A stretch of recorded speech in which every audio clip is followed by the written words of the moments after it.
أعوذ بالله من الشيطان الرجيم. بسم الله الرحمن الرحيم. إن الحمد لله نحمده ونستعينه ونستغفره ونعوذ بالله من شرور أنفسنا وسيئات أعمالنا. من يهده الله فلا مضل له ومن يضلل فلا هادي له، وأشهد أن لا إله إلا الله وحده لا شريك له، وأشهد أن محمدا عبده ورسوله صلى الله عليه وآله وصحبه وسلم تسليما كثيرا. أما بعد، د سرور کائنات صلى الله عليه وسلم ژوند څلېرویشتمه پته. السلام علیکم ورحمت الله وبرکاته. محترم ورونو، په تیره درویشتمه پته کې موږ د منافقانو هغه اعمال درته بیان کړه چې د بني مستلق تر غزا د مخه کول، او اوس به د منافقانو هغه اعمال درته بیان کو چې د بني مستلق په غزا کې عملي کړه. اوس چې د بني مستلق غزا سوه او د اول وار د پاره په هغه غزا کې منافقان د مسلمانانو سره ووته، نو یې د الله عز وجل د هغه قول مصداق ښکارا کوي چې د سورة التوبه په 43 نمبر آیات کې فرمایي: لو خرجوا فيكم ما زادوكم إلا خبالا ولأوضعوا خلالكم يبغونكم الفتنة. یعنی کداغه منافقان ستاسو سره په لشکر کې ووزي، نو تاسو ته به هیڅ شی نه کی زیات بل فساد، خرابیه او چغلیه څخه، او خامخا به دوی ستاسو په مابین کې چابوکی وکي په چغلیو او نورو بدوی سره. حال دا چې دوی به ستاسو د پاره فتنه او بدی غواړي. نو منافقینو د بني مستلق په غزا کې دوه واره د خپل شریر نقشې د عملي کولو د پاره موقع پیدا کړ چې د مسلمانانو په مابین کې لو پریشانی په وجود راوړه، او د رسول الله صلی الله علیه وسلم پر ضد بد تبلیغات شروع کړ. او اوس به دغه واقعات او حالات په لږ تفصیل سره درته بیان سي. اول، کوم وخت چې رسول الله صلی الله علیه وسلم د بني مستلق د غزا څخه فارغ سو او د مريسع پر اوبويه اړولې و، د حضرت عمر فاروق رضی الله تعالی عنہ سره یو نوکر ورسره و چې جهجاه الغفاری ورته ویل کېده. دغه جهجاه راغلی غواړي چې د ساسخه اوبه واخلي. په دغه وخت کې یو بل نفر چې سنان ابن وبر الجهني نومېدی او په انصارو کې د خزرج د قبيله حلیف و، دا هم راغلی د ساسخه اوبه اخلي. دغه دوه نفرو په مابین کې اختلاف پیښ شو، څو خبره و جنگ او حملو ته ورسېده. سنان ناری کړه: یا معشر الانصار، یعنی اې د انصارو ډلې مرا ګوري. او جهجاه ناری کړه: یا معشر المهاجرین، یعنی اې مهاجرینو کومک. هر یو د خپل طرفه څخه کومک غواړي. رښتیا هم دینارو تاثیر وکي. مهاجرین د جهجاه پر طرف راټولېږي او انصار د سنان پر طرف راټولېږي. قریبه ده چې د انصار او مهاجرینو په مابین کې جنگ او لو فتنه جوړه شي. دا خبر ورسول الله صلی الله علیه و آله وسلم ته ورسېدی. رسول الله صلی الله علیه وسلم په قهر او تلوار سره راغلی. ویل د چې نږدې ده چې خلق په جنگ سره اخته شي. نو یې په قهر سره وفرمایل: ابي دعوه الجاهليه وانا بين اظهركم دعوها فانها منتنه. یعنی زه په تاسو کې موجود یم او تاسو هغه د جاهلیت کارونه کوي. دغه د جاهلیت کار پرېږدئ، دا بدبويه کار دی. ورونو، دا چې یو څوک خپل قوم د خپل باطل کومک د پاره راغواړي، دا جاهلیت دی.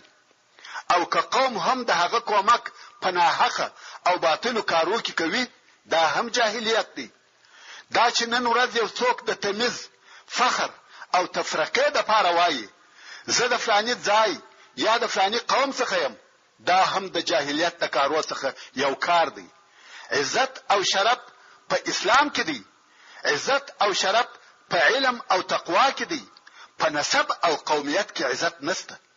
شرافة الانسان بالعلم والادب لا بالمال والنسب. یعنی د انسان شرف په علم او ادب سره دی، نه په مال او نسب سره. یو څوک به خود مهاجر یا انصاری وي، یو څوک به خود د یوې منطقه او د یو قوم څخه وي. خدا شان د دې لپاره ذکر کیږي چې انسان په وپیژندل شي، نه د انسان د عزت او شرف لپاره. د مسلمانانو اصلي عزت په اسلام او تقوا سره دی، نه په وطن او قومیت سره. خو سبحان الله، شیطان وو چې په دغه لحظه کې پر دوی دغه تاثیر وکړي. او رسول الله صلی الله علیه و آله وسلم و فرمایل: دعوها فانها منتنه. پرېږدي دغه د جاهلیت کار پرېږدي، دا بدبويه کار دی، نتیجه بده ده. دغه قومیت او قوم پرستی پرېږدي. دا چې یو هغه بل د قومیت په نامه په ناروا او باطلو کارو کې ځان ته ورنږدې کوي، دا کار مکوئ. بلکې مسلمانان ټول سره ورونه دي. نو مسلمانان آرام شو او هر یو پر خپل طرف رهیسو. څنګه چې عبد الله ابن ابي رئیس المنافقین هم په دغه لشکر کې موجود وو او په داسې یو موضوع پسې ګرځېدی چې د هغې په واسطه د مسلمانانو په مابین کې اختلاف او تفرقه جوړه کی. مګر په دغه وخت کې چې د جهجاه او سنان په مابین کې اختلاف پیښ شو، د ابي زوی نو موجود. او بیا په ورسته کې دا خبر دته وویل شو چې داسې او داسې پیښ شو. نو یو هغو کسانو ته چې د سره موجود و او ټول هم منافقین و یو خبره وکړه. که څه هم په دغه وخت کې چې دغه خبره کول ټول موجود کسان منافقین و، خو بیا هم هلته یو ځوان هلک ناست و چې عمر یې 14 کاله و یا تر دغه هم کم و، چې دغه ځوان زید ابن ارقم نومېدی او واقعي مسلمان و. په دغه مجلس کې فقط دغه یو نفر واقعي مسلمان و او نور ټول منافقان د ابي د زوی ډله و. نو کوم وخت چې عبد الله منافق ته دغه خبر وویل سو، د ابي زوی ډیره بده خبره وکړه. ویل: آیا مهاجرینو داسې وکړه؟ موږ په خپل وطن کې وشړلو او پر موږ غالب شو. زموږ په ملک او شار کې زموږ څخه بد راځي. زموږ پر احسانو یې سترګې پټې کړې. په والله زموږ او دغه وژو قریشو مثال داسې دی لکه هغه په خوا چې ویل سوی دی: سپی دي چاغ که چې ودی داړي. دا ډېر بد مثال و. او بیا یې وویل: په والله که موږ بیرته مدینې ته ولاړو، هغه عزتمن به هغه ذلیل ځنې وباسي. چې د دې خبرې مقصد او معنا یې دا و: موږ اهل مدینه چې د عزت خاوندان یو او دغه مهاجرین چې ذلیل قوم دي. کوم وخت چې مدینه منورې ته بیرته ولاړ سو، نو به دوی د مدینه منورې څخه وباسو. بیا یو هغه ناستو کسانو ته وکتل، ویل: تاسو یاست چې په خپل ځانو مو دغه وکړه، تاسو په خپل وطن کې ځای ورکړئ، تاسو خپل مالونه ورسره تقسیم کړه. په والله که تاسو دغه خپل کومک د دوی څخه منع کړئ، دغه مهاجرین به وږي او فقیران سي او زموږ ملک به پریږدي. د عبد الله ابن ابي منافق مقصد دا و چې تاسو د مهاجرینو سره هیڅ کومک مکوئ، مالونه ورکوئ، مکارونه. مهاجرین به وږي سي او مدینه منوره به پریږدي. لکه څنګه چې د مخه مو درته وویل، په دغه مجلس کې یو نفر موجود و چې هغه زید ابن ارقم و او واقعي مسلمان و. د ایمان دا قسم خبرې نه قبلولې چې پر رسول الله صلی الله علیه وسلم او مسلمانانو دی وسی. نو یې خپل اکاته دغه بیان وکي او اکایه ورسول الله صلی الله علیه وسلم ته دغه حال ورساوه. په دغه وخت کې حضرت عمر فاروق رضی الله تعالی عنه د رسول الله صلی الله علیه و آله وسلم سره ناست او رسول الله صلی الله علیه وسلم ته وویل: یا رسول الله، عباد ابن بشر امر ک چې د ابي زوی ووجنه، دا منافق دی. رسول الله صلی الله علیه وسلم و فرمایل: یا عمر، آیا دا ستا خوښه ده چې خلق بیا خبرې کوي او وایي چې محمد خپل اصحاب وژني؟ مګر د کوچېدو غږ وک، یعنی خلق په بارېدو سره امر ک. رسول الله صلی الله علیه وسلم ته دغه د ابی د زوی د خبرو حال په داسې وخت کې ورسېدی چې هغه وخت د لشکر د بارولو او کوچ کولو وخت نو، شپه وه. خو بیا هم رسول الله صلی الله علیه وسلم امر وکړي چې دربار سي. دا ځکه که خلق دلته پاتې وي هغه د ابی د زوی خبرې نشریږي او د مسلمانانو تر غوږو ورسیږي، نو خود په نتیجه کې فتنه جوړیږي. نو د دې لپاره چې خلق په بل کار مشغول سي او ستړي سي، دا خبره پټه پاتې کیږي او فتنه خاموشه کیږي. نو ځکه رسول الله صلی الله علیه وسلم په کوچ او بارېدو امر وکړي. لشکر هم د بارېدو په کار مشغول سو او حرکت یې وکړي. څنګه چې دغه وخت د بارېدو وخت نو او د مسلمانانو هم دا عادت نو چې په دغه وخت کې بار سي. خو نن داسې بیا وخت بار سو او رهیس و. اسید ابن حضیر رضی الله تعالی عنه چې د انصارو د مشرانو څخه وو په تعجب کې سو چې دا وخت او بارېده. پوسو چې یو موضوع سته چابکسو او په لشکر کې ځان ورسول الله صلی الله علیه و آله وسلم ته ورساوه. ویل یا رسول الله، موږ داسې وخت را بارسو چې مخکې پر دغه وخت نه بارېدلو. رسول الله صلی الله علیه وسلم و فرمایل آیا تا ته هغه خبره نه ده رسیدلې چې عبد الله ابن ابی کړی ده؟ اسید رضی الله تعالی عنه ویل یا رسول الله هغه څه ویل دي؟ رسول الله صلی الله علیه وسلم و فرمایل دا هغه داسې اراده ده چې مدینه منوره ته ولاړ شي، هغه عزتمن به هغه ذلیل د مدینه منوره څخه باسي. اسید رضی الله تعالی عنه ویل یا رسول الله ته هغه څوک یې کدي خوشوي چې دای به باسي؟ په والله دای ذلیل دی او ته عزتمن. او بیا اسید ویل یا رسول الله د سره نرمي کوه، په والله الله جل جلاله ته مشته په داسې وخت کې راوسته چې د قوم د تاج د پاره مریان سره یو ځای کولې او دای داسې فکر کوي چې د پاچاهي تازه نیواخسته. اوس خو لشکر تک کوي، مګر بیا هم هغه د ابی د زوی خبر قرار په مسلمانانو کې نشریدي او رسول الله صلی الله علیه وسلم د دې لپاره چې په خلقو کې فتنه نسی جوړه امر وکړي چې وتک ته دوام ورکړي. دغه ټول ورځ تر ماښامه په لشکر تګ وکړي، بیل المانزه بل د هیڅ د پاره نه دریږي. شپه هم تر سهار په تک پر تیر کړه. په دغه سبا ورځ هم پسره هدي تر څو چې لمر ډیر په عذاب کړه. نو رسول الله صلی الله علیه وسلم د لشکر په اړولو امر وکړي. خلق مزکی ته لا نه ورسېدلی چې د ډیر ستړیا په سبب ټول بدسوه او رسول الله صلی الله علیه وسلم دا کار د دې لپاره وکړي چې خلق د ستړیا او د خوب په سبب د خبرو کولو لپاره وخت نکي پیدا.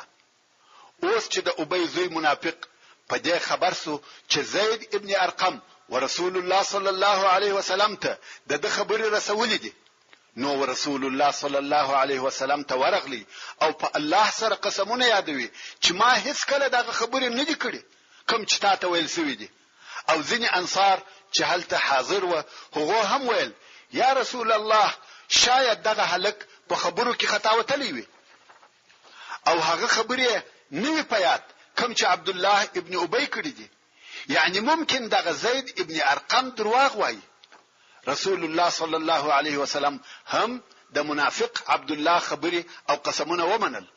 نو زید ابن ارقم رضی الله تعالی عنہ وایي زه دونه غمجن سوم چې دغه په مثل هیڅ وخت نه وم غمجن سوی، ځکه د مسلمانانو په مابین کې په درواغ سره معرفي سوم. نو وایي د خپل ځای او کور څخه نه راوتلم ترڅو چې الله عز وجل د سورۃ المنافقون په صورت کې ډېر آیاتونه نازل کړه او دغه منافقان یې رسوا کړه. الله عز وجل د سورۃ المنافقون په اوم او اتم نمبر آیاتو کې فرمایي هم الذين يقولون لا تنفقوا على من عند رسول الله حتى ينفضوا، یعنی دغه منافقان هغه کسان دي چې خپل ملګرو ته وایي نفقه مور کوي، خپل مالونه وهغه کسانو ته مور کوي چې د رسول الله صلی الله علیه وسلم سره دي، چې هغه غریب مهاجرین دي. دا د دې لپاره چې دغه د رسول الله صلی الله علیه وسلم ملګری سره متفرق سي، سره وپاشل سي، یو او بل خواته ولاړ سي. مگر الله عز وجل بس فرمایي ولله خزائن السماوات والارض ولكن المنافقين لا يفقهون. او خاص الله لرجه د اسمانو او مځکه خزانه، مگر منافقان د الله پر رضاقیت نه پوهیږي.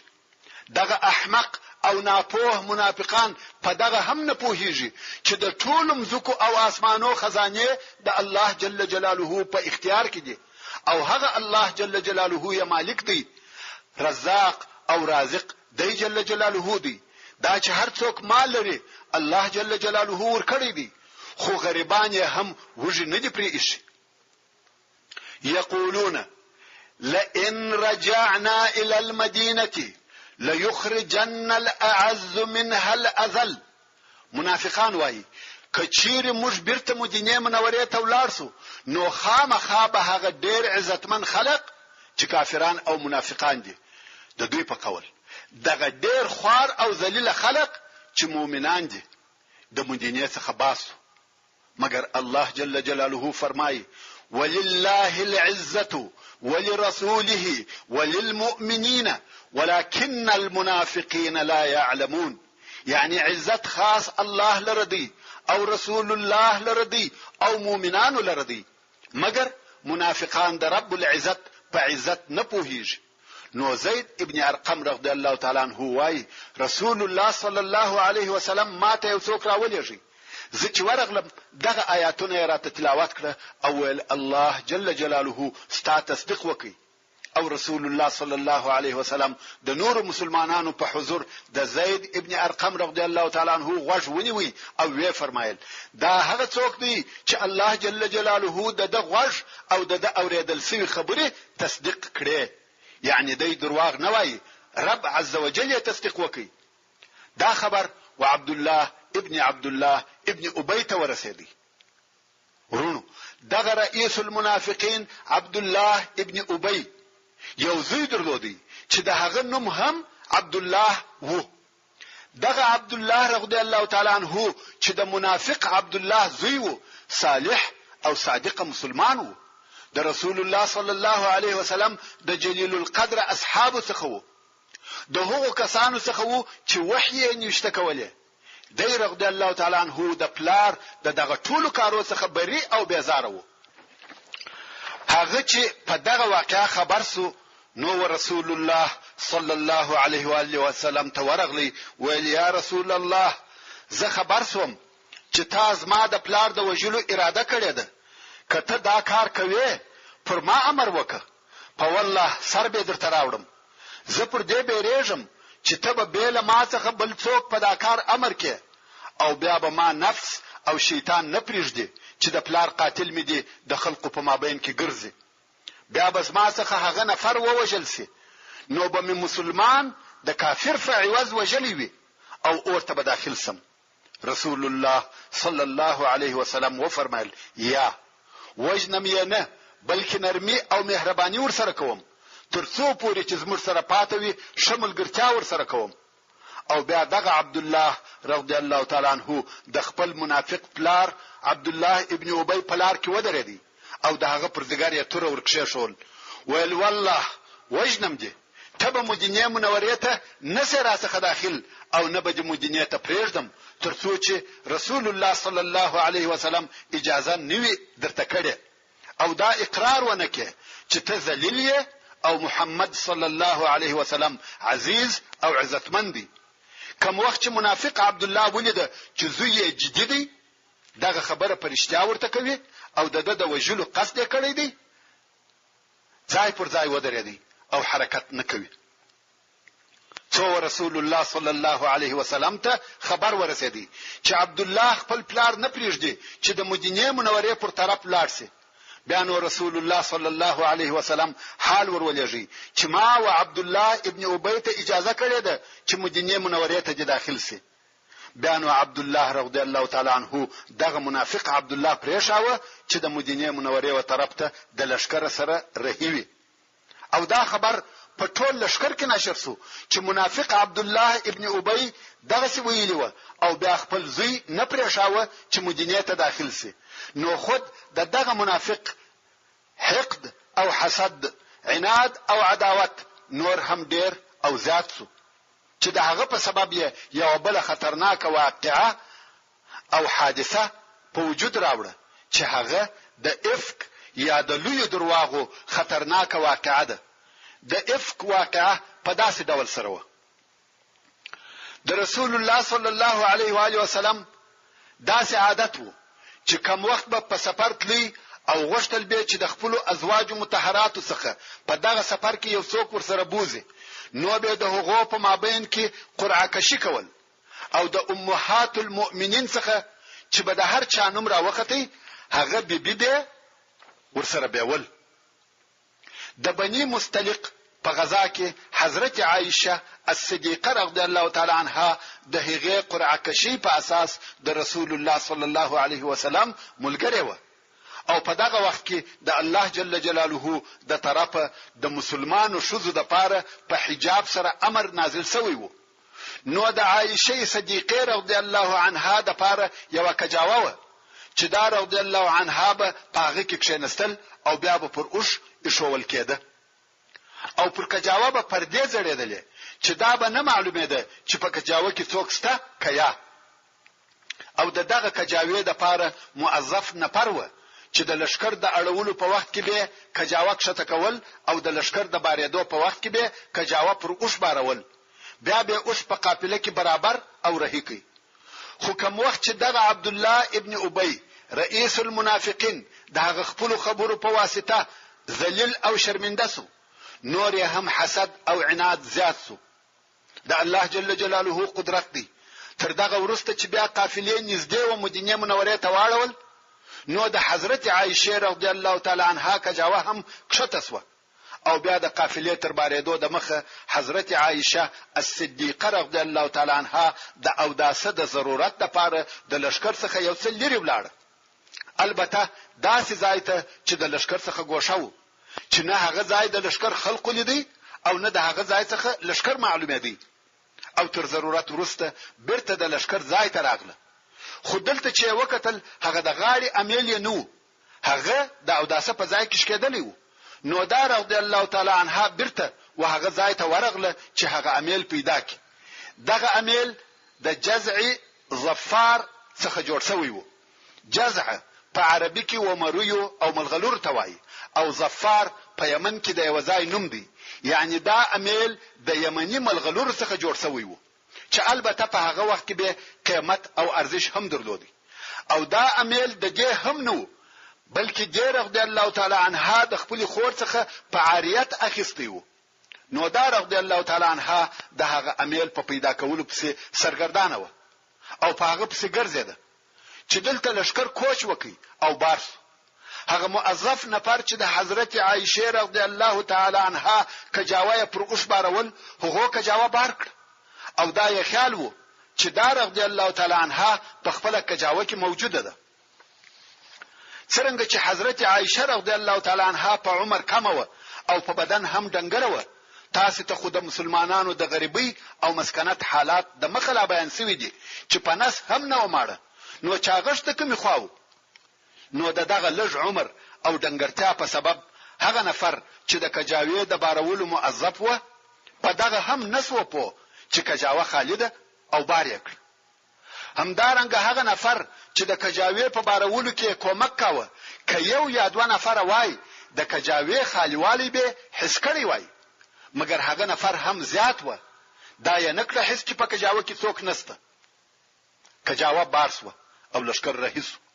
کوم وخت چې حضرت عائشه رضی الله تعالی عنها خپل امیل پیدا کړ او بیرته راغله لشکر تللی، نو دې قصد وکړي چې دا باید پر دغه ځای پاتې شي او هر وخت چې لشکر پوسی چې دا نسته بیرته ودغه ځای ته پسې راګرځي. عائشه رضی الله تعالی عنها وايي زه د عادت په انتظار کښینستم چې خوب را باندې غالب شو او بدسو. دا نو د عادت بده پرېږده. د رسول الله صلی الله علیه وسلم عادت وو چې همیشه به د قافلې تر شا یو نفر پرېښاوه چې دا نفر به تر قافلې شو وروسته پسې ورهیو او د قافلې تر شابه اړول. د دې نفر وظیفه داوه چې د قافلې څخه به هر شی پر منزل یا پر لارې پاتې شوی وو یا بل ویدلی وو یا به هر شوی وو، هغه شی به ورسره راخستی.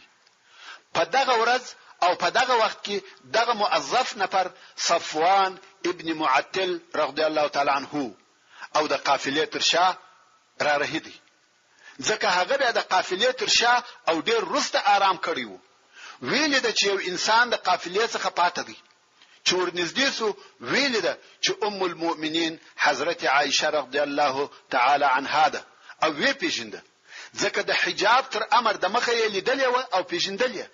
نو صفوان په لوړ आवाज وویل انا لله وانا الیه راجعون. حضرت عائشه رضی الله تعالی عنها وايي په دغه استرجاع راويښ شوم او صفوان ویل یا عائشه الله دې در باندې ورحمېږي ولی پاتې سوې. حضرت عائشه رضی الله تعالی عنها جواب ورنکي، وای راويښ شوم خود د پښتني جواب ورنکي. او صفوان رضی الله تعالی عنه ویل ولا حول ولا قوه الا بالله. حضرت عائشه رضی الله تعالی عنها وايي ما تر د شریف او باعزت نه دی لیدلی. او شی راوستي هغه چوکي او دای په خپل لری ولاړی او ویل سپرسه يرحمک الله. ورونو صفوان د دې لپاره لری ولاړی چې دغه د اوش د سپریدلو حالت هم ونویني. وای کوم وخت چې ز سپرسوم نو راغلی او اوش رهیکی او ډیر تیز تګ کاوه څو په لشکر پسې ورسېدی. ورونو دغه واقعه تر دغه ځای پورې عادي او طبيعي واقعه ده. د صحرا او قافلو په ژوند کې دا شان هم پیښېدل او هم پیښ شوی و. خلق پاک او ایماندار و. حتی د جاهلیت په زمانه کې تعفف او پاکي د دغو عربو عادت وو. نو هیڅ په دې واقعه کې نه چرت واه او نه په ځل کې څور ګرځیده. بیا خاصتا صحابه کرام رضی الله تعالی عنهم اجمعین چې د رسول الله صلی الله علیه وسلم سره داسې ژوند کاوه لکه اولاد. رسول الله صلی الله علیه وسلم یې لکه پلار او ازواج مطهرات لکه منځ.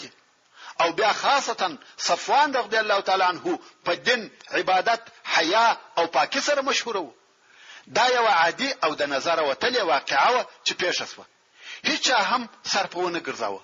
خو هلته یو د حسد ماروهلې موجود وو چې د بغض او عناد حقد او حسد زهر یې په بدن کې ایشېده او د خدای یو څوک غوښتي چې د خپل زهر پرتوي کې چې هغه د ابي زوی رئیس المنافقین عبد الله ابن ابي وو.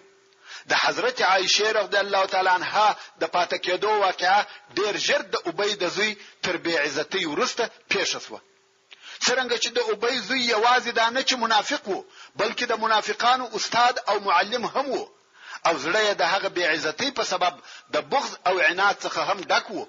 او دلته صفوان ابن معطل رضی الله تعالی عنه ولشکر تر ورسېدی او حضرت عائشه رضی الله تعالی عنها پر اوش سپرا ور سره ده.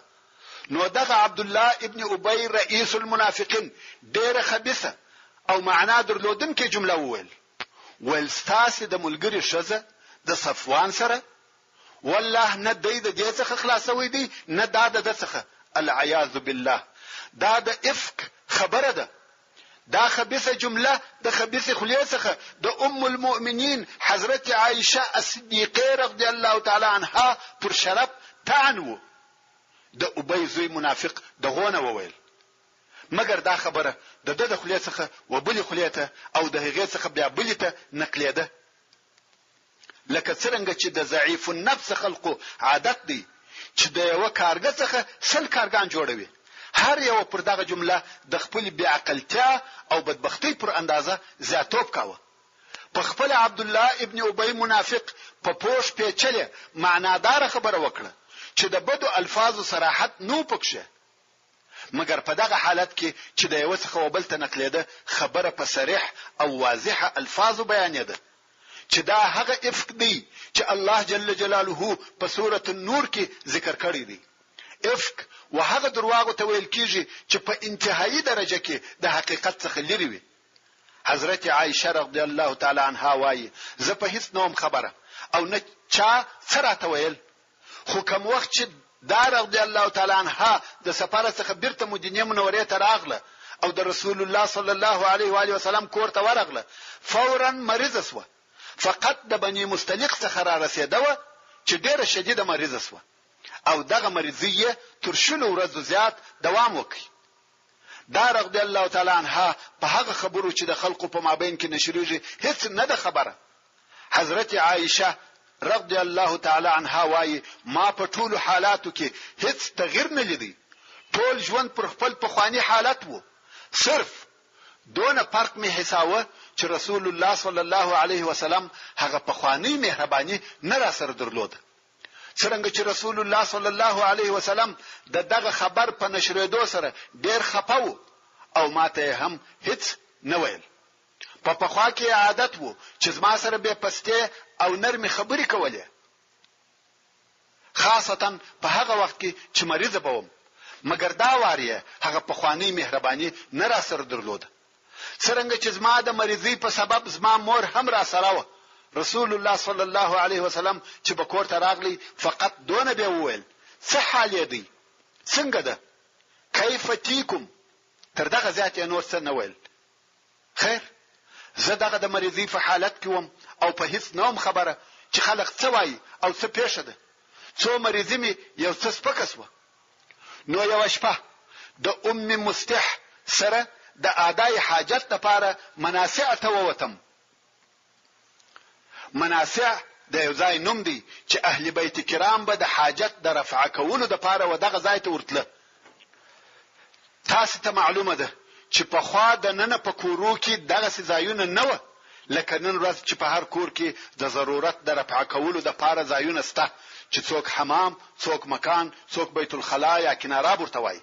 په پخوا کې دغه ځایونه په کورو کې نه و، د باندې به وتل، هغه هم د کورو څخه لري. نو حضرت عائشه رضی الله تعالی عنها د ضرورت لپاره د مستح سره د باندې ووته چې دغه شذ زوی مستح ابن ابي مستح د هغو کسانو څخه دی چې د افک په موضوع کې په صراحت سره خبرې کړې دي او واضحه الفاظ ویلي دي. او هلته پر لارې د مستح د مور پښه په خپل کالو کې بند شو او پر مخ غزار شو. نو د مستح مور وویل الله دې مستح هلاک کی، یا الله دې مستح وشوي. حضرت عائشه رضی الله تعالی عنها ورته ویل دا دې بده خبره وکړه، ته وداسې سړی ته شرا کوي چې هغه د رسول الله صلی الله علیه وسلم ملګری دی او بدر ته حاضر شوی دی. ورونو، مستح رضی الله تعالی عنه د هغه کسانو څخه دی چې په بدر کې اشتراک کړی دی او د هغو درجه خو تاسو ته معلومه ده، مګر شیطان اعوذ بالله منه چې پر سړی غالب سي هر کار پکوي. د مستح مور په تعجب کې سو چې عائشه رضی الله تعالی عنها څنګه د هغه دفاع کوي. نو د مستح مور ورته ویل ای خوري، ته نه خبره چې هغه ستا په باره کې څه وایي؟ دی ویل یا څه وایي؟ نو د مستح مور هغه د افک د خلقو په خبرو خبره کړه. حضرت عائشه رضی الله تعالی عنها چې په هیڅ نه خبره او مستح ټول بیان ورته وکي چې د مسلمانانو په مابین کې څه پیښه ده. حضرت عائشه رضی الله تعالی عنها وايي په هیڅ نه خبره، مریضه او به خبره وم. نو وايي والله د ډیره غم څخه د هغه خپل ضرورت لپاره نت لایس وای او نو لاړم، بیرته کور ته راغلم او دونه می وجړل چې د ډیر جړا په خاطر قریبه و چې سینه می وچوي. ورونو، د اسلام د دشمنانو و د سیسو او بے ځای تبلیغاتو ته متوجه سي. د هغه وخت څخه تر اوسه پورې قسم پروپاګاندا کوي، حتی چې زموږ مسلمانانو مور المؤمنین حضرت عائشه الصدیقه رضی الله تعالی عنها په دغه درد او غم مبتلا او اخته کړه. دا هم د اسلام د دشمنانو یو دسیسه و.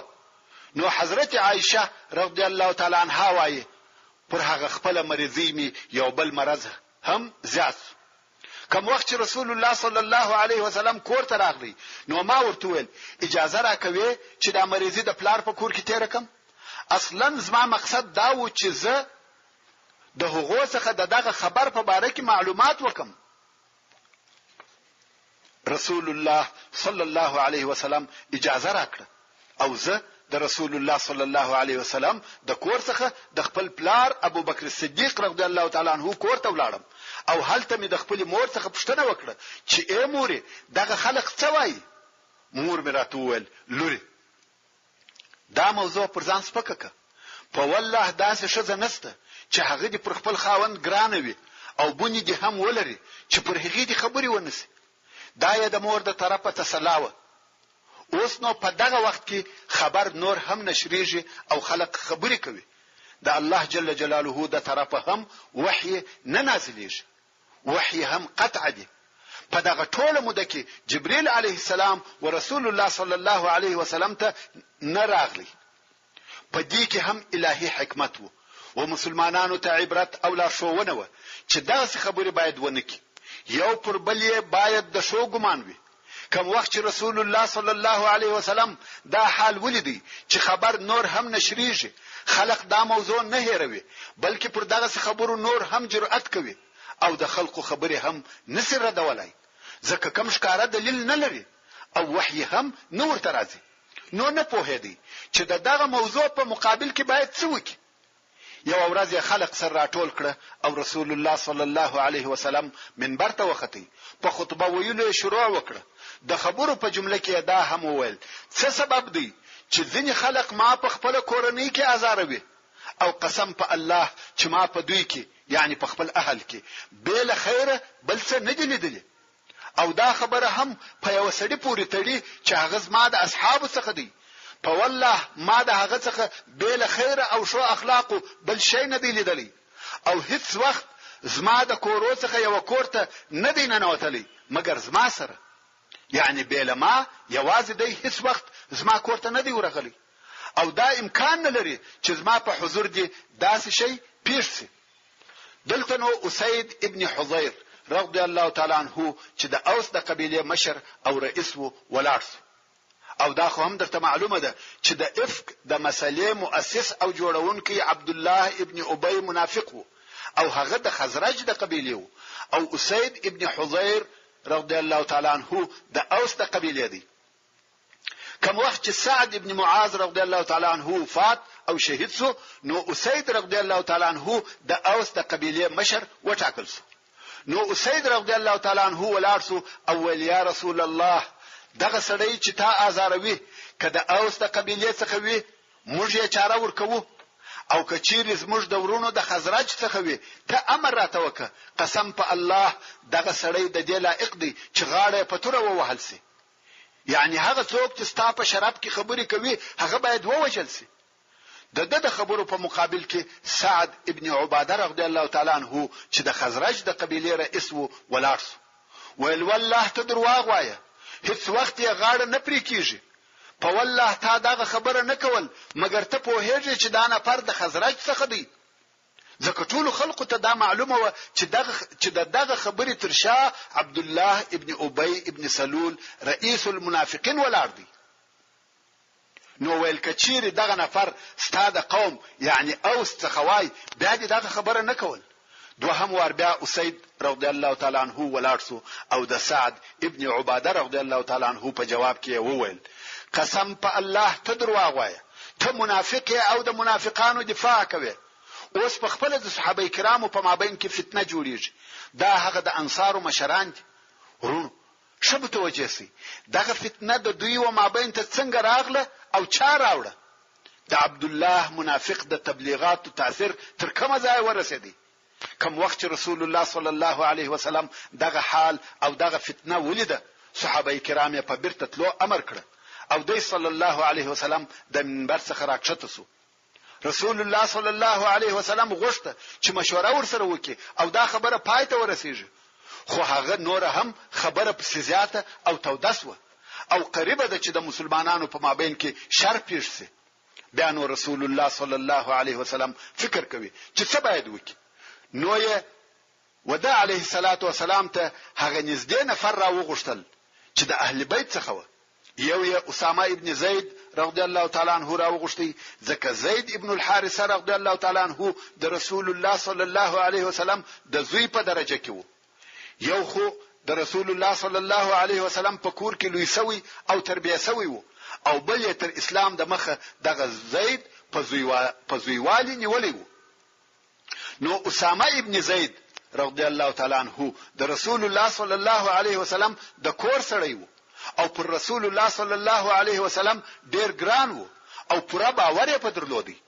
او بل حضرت علی رضی الله تعالی عنہ راوغشتي. دوی دوی سره یو ځای کړ او ول تاسو په دغه موضوع کې څه فکر کوئ؟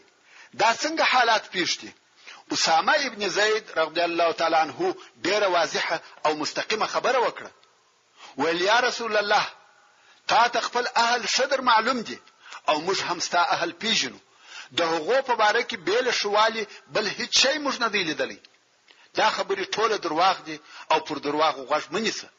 اسامه رضی الله تعالی عنہ ټوله داسې خبرې وکړې چې مقصد یې دا و یا رسول الله ته په دې خبرو هیڅ مخه پکېږه او مخ غوږ پر نیسه.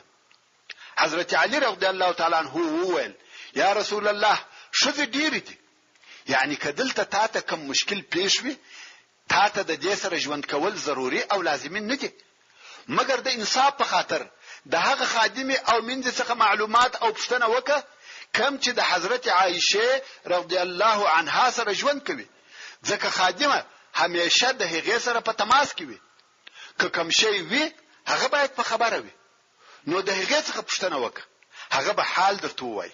رسول الله صلی الله علیه وسلم د حضرت عائشه رضی الله تعالی عنها خادمه چې بریره نومېده راوغشته او رسول الله صلی الله علیه وسلم پوښتنه ځنی وکړه. هغه ویل والله بیل شوالی می بل شی نه دی لیدلی، قسم په الله چې هیڅ وخت می بدینه د پښیل دله.